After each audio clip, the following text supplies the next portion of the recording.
Nggih menika ngingingi soal tasawuf secara umum. Nggih menika tasawuf ingkang dipun lampahaken dening para ulama salaf. Menika akhir-akhir kathah ingkang mempertanyakan. Sakjane tasawuf iku sumbere kok sangka Islam apa ora? Kadang-kadang wonten ingkang mencurigai praktek-praktek tasawuf menika niru dhateng agami-agami sanes. Wonten ingkang nuduh praktek tasawuf menika sampun melenceng saking ajaranipun Rasulullah sallallahu alaihi wasallam. Menika sedaya lumrah. Jalaran barang niku lek edi, barang niku lek apik, niku mesti akeh sing imitasi. Jadi kan kurang enten merek napa ngoten nggih. Sing terkenal ngoten gudang garam pokoknya. Lho ngoten niku ditiru bungkuse mon nggih niru ben kaya gudang garam. Mungkin enten merek napa mesti enten sing niru lah. Ketika orang meneliti ketepaan sing diteliti niku sing pas sing imitasi niku terus nyimpulke oh lek ngono tasawuf niku melenceng. Mergo ketepaan tasawuf sing imitasi. Niku kata kasus ngoten niku. Mula saking menika perlu sepindah kula panjenengan mempelajari tasawuf niku ngangge napa? Napa tah mempelajari tasawuf niku ngangge kekuatan ilmu dalam arti pengetahuan. Itu ilmu pangrasa nggih, pengetahuan sing niku biasane ngangge alat pengamatan, observasi, terus enten hipotesa macam-macam. Napa tah ngangge kekuatan batasan-batasan hukum akal. Sing akal niku selalu bertanya-tanya tentang sebab dan akibat. Sing akal niku selalu ingin meneliti dan lalu menyimpulkan. Menggunakan beberapa term bahasane wong sakniki. Napa enten ungkapan-ungkapan, kesimpulan-kesimpulan digabung kesimpulan-kesimpulan akhirnya digabung-gabung jadi kesimpulan akhir napa model ngoten. Contohnya umpamane saben wong kuwi mangan. Saben wong niku mangan. Niku data awal. Data kedua, kewan-kewan liyane wong iku ya mangan. Terus disimpulno, lek ngono wong niku padha karo kewan lah. Kesimpulan wong padha karo kewan. Niki jenenge hasil analisa akal. Menawi bahan awalnya pun melenceng dan cara menyimpulkannya sudah salah, maka kesimpulannya pun terjadi kesimpulan yang salah. Napa tasawuf niku ajeng dibahas kangge cara niku.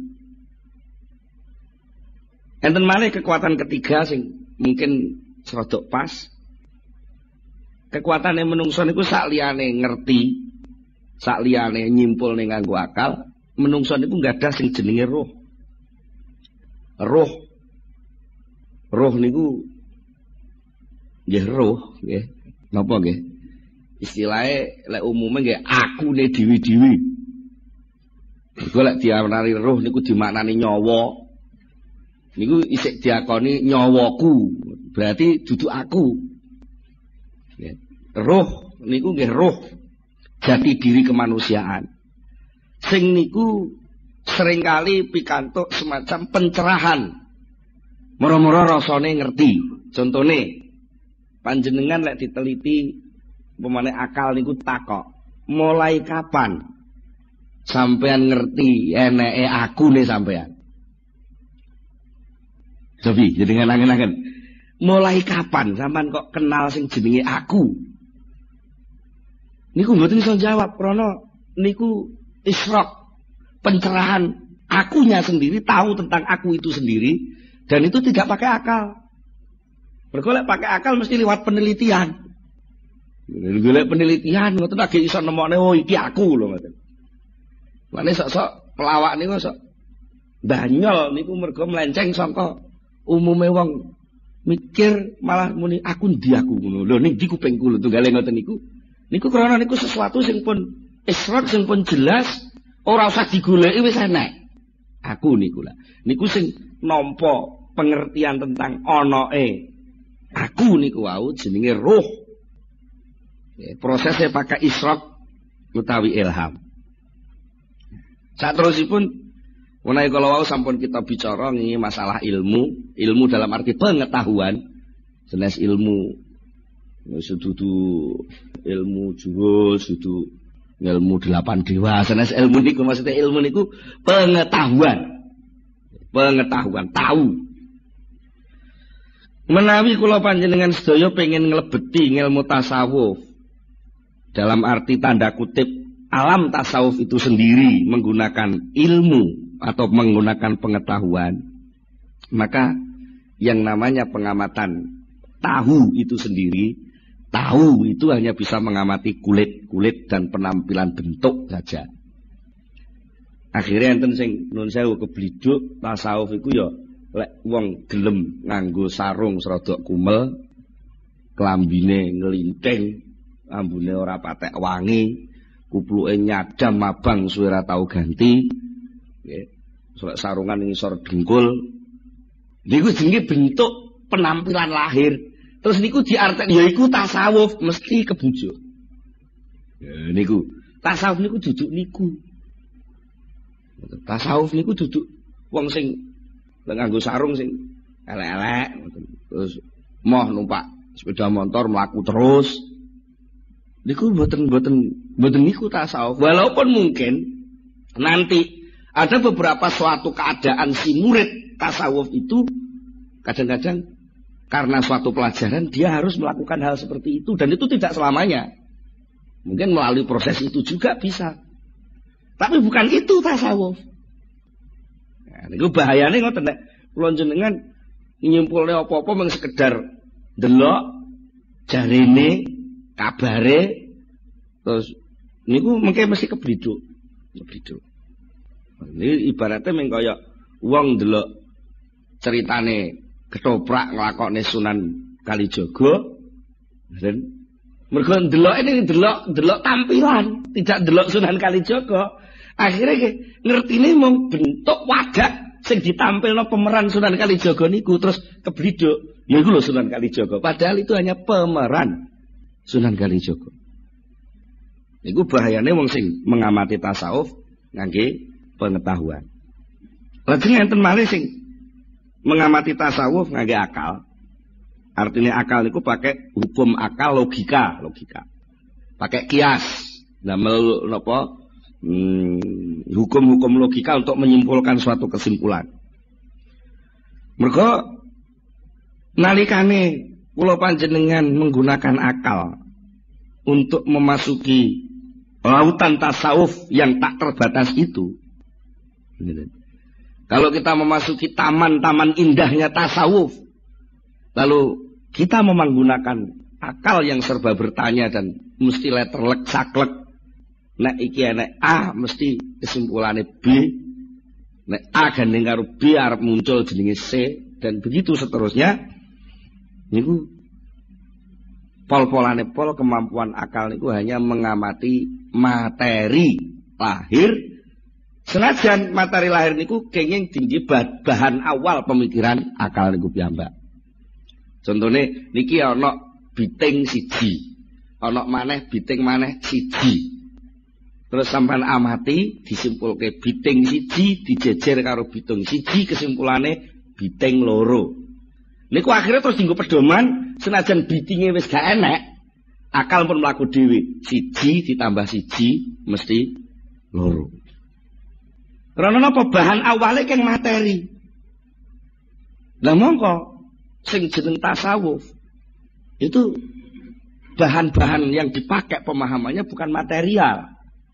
Tapi langsung niku sesuatu yang gaib.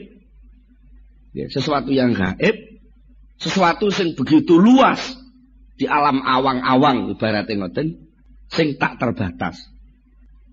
Niku lek ngangge akal akhirnya mengke cara wong ngoten pengen mengarungi seluruh dirgantara tapi piyambake namung ngiberno layangan ngoten tok. Napa nggih saged gayuh? Mboten saged. Wong sing wis canggih ngangge napa kongkot mau iso rutuh nggih. Nggih to nggih. Ngenane lah ngoten. Pesawat paling canggih kongkot iso kecelakaan. Napa malih niki soal alam di balik alam kemanusiaan itu sendiri yang itu terkait erat dengan nurun nubuwah, cahaya kenabian, alam wahyu, alam gaib, alam inti manusia yang itu sendiri, manusia itu sendiri adalah rahasia Allah Subhanahu wa taala. Nek niku ajeng dipahami nganggo akal, maka yang terjadi adalah penyempitan persoalan manusia itu sendiri. Dan mula saking menika kangge memudahkan dos pundi supados kula sedaya panjenengan menika saged memahami tasawuf. Ya ampun nganggo alat sing remeh-remeh. Begitu luasnya tasawuf sing mampu saged ngrasakne tasawuf niku namung manahipun piyambak-piyambak. Mila mangke wonten ing kitab Al-Hikam. Insyaallah mangke badhe dipun paringi pinten-pinten penjelasan sing mungkin bertentangan kali kesimpulan akale wong umum. Kesimpulan akale wong umum sing salah niku dudu akale sakjane, tapi bahan sing dienggo nyimpulno niku lho kurang pas. Bahan sing dienggo nyimpulno niku kurang pas. Contoh niki contoh sing mbok menawi teng pengaosan sanes sering kula aturaken. Contone ngeten. Wong sing usahane sregep niku sing akeh sukses hasil dadi wong sugih. Ana wujudan jenenge usaha ikhtiar, ana akibat. Enek sebab jenenge usaha, ana akibat jenenge sugih. Karena bahan ini akal nampa, terus nyimpulno lek ngono muncule sugih kuwi sangka usaha. Karena akal niki namung ngerti niki. Akhirnya sampai teng putih-putih niku akal niku terus berperan lan ngampanyekno suasana niki. Nek kowe gak gelem nyambut gawe gak iso sugih. Nggih ngoten nggih. Sampai lek duwe anak melarat diseneni lho kowe ora gelem nyambut gawe. Nah, niki pun mboten pas sing hubungane kalih soal tasawuf. Napa? Soalnya tasawuf itu berawal saking pemahaman iman. Sementara iman jelas rukune wonten 6 termasuk sing terakhir niku wabil qadri khairihi wa syarrihi minallah. Ketentuan seluruh kehidupan ini ditentukan oleh Allah Subhanahu wa taala. Sementara pekerjaan, usaha, ikhtiar, ngamal, ibadah itu adalah perintah. Lah niki sing kadang-kadang krana awale pun mukadimah pun keliru. Antarane nyambut gawe karo sukses niku dianggap saling berakibat. Niki rancu dadi. Lah terus pundi? Akal iman mengatakan bahwa soal sukses tidak sukses, tekane rezeki niku pandum peparing saking Allah. Titik. Niki bahan awal. Bahan kedua, pekerjaan, amal, tumindak, ikhtiar, ibadah, tumindak ibadah niku perintah. Jadi munculnya benten-benten, munculnya pandum niku saking takdir, munculnya tumindak niku saking perintah. Niki dhewe-dhewe kabele, lek niki disambungno konslet. Nalika konslet, orang akan melingkar-lingkar. Akibatnya napa lek wong niku konslet dalam rancuan tatanan iman itu. Akhirnya hidupnya hanya melingkar-lingkar dari satu usaha ke usaha yang lain, dari satu usaha ke usaha yang lain. Akhirnya pol-polane pol oleh-oleh namung batas takdir sing diparingi Allah. Mula saking menika nek kula panjenengan nampi nikmat niku jane mboten krana saking usaha. Mboten saking usaha. Soalnya lek endi usaha kok mesti hasil. Niku lek ngono ora nek wong gagal. Ya. Secara kenyataan kan pun salah tadi. Tapi ternyata akal niku karena kebujuk dening nafsu sing ngoyo pengen ngrebut takdir niku wau. Kadang-kadang kebliduk niku wau, melingkar-lingkar dari satu titik kerepotan ke kerepotan yang lain.